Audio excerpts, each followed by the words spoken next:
अयोध्या नगरी अपनी पूरी भव्यता में उभरती है। प्राचीन वास्तुकला और जीवंत जीवन का एक गहना। अयोध्या के विशाल दरबार में राजा दशरथ बैठे हैं। उनकी उपस्थिति उनके विषयों से सम्मान और प्रशंसा की मांग करती है। अदालत में जयकार गूंजती है, जो अपने प्यारे राजा के बुद्धिमान और न्यायपूर्ण शासन का जश्न मनाती है।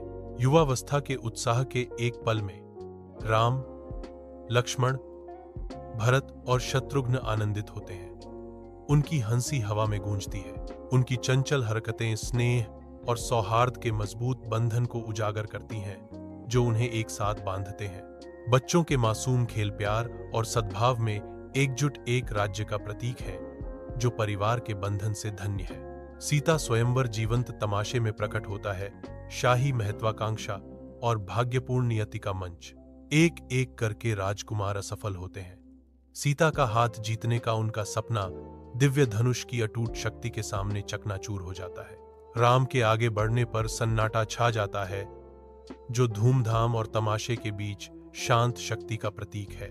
सहज लालित्य के साथ राम शक्तिशाली धनुष उठाते हैं, एक ऐसा करतब जो भीड़ को शांत कर देता है और सीता के हृदय को आंदोलित करता है। एक जोरदार आवाज गूंजती है जब राम धनुष तोड़ते हैं। एक दिव्य संकेत सीता और उनके नियत दूल्हे के बीच पवित्र बंधन को सील करता है। जैसे ही स्वर्ग खुश होते हैं, सीता की आंखें राम से मिलती हैं। उनके होंठ पहचान और स्वीकृति की एक कोमल मुस्कान में मुड़ जाते हैं। अयोध्या के शानदार हॉल में कैकेयी का संकल्प मजबूत होता है, जो मंथरा की फुसफुसाहट से प्रेरित है। कैकेयी राम के निर्वासन की मांग करते हुए राजा दशरथ का सामना करती है, जिससे फूट के बीज पनपते हैं। उसका फरमान गूंजता है, राम के लिए 14 वर्ष का निर्वासन और भरत सिंहासन पर चढ़ेंगे। राजा दशरथ टूट गए हैं। उनका दिल कैकेयी की अटल मांग के भार से टूट रहा है।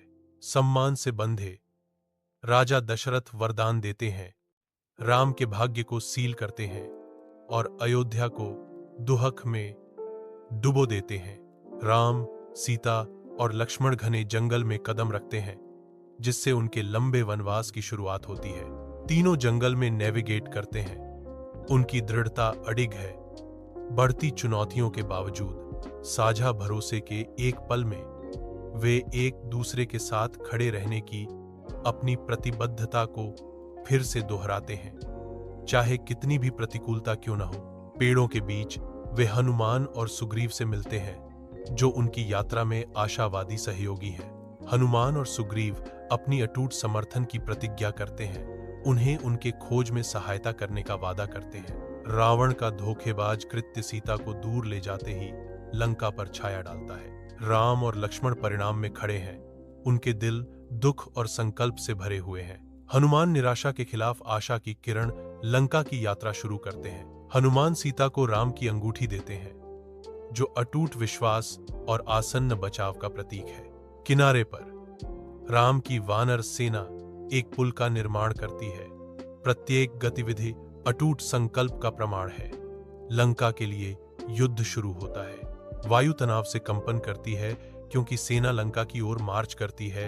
युद्ध के नगाड़ों की एक सिम्फनी चरम सीमा तक पहुंचती है। घमासान युद्ध के बीच मेघनाद के प्रहार से लक्ष्मण गिर जाते हैं। उनका जीवन खतरे में पड़ जाता है। मेघनाद के प्रहार से लक्ष्मण गंभीर रूप से घायल हैं।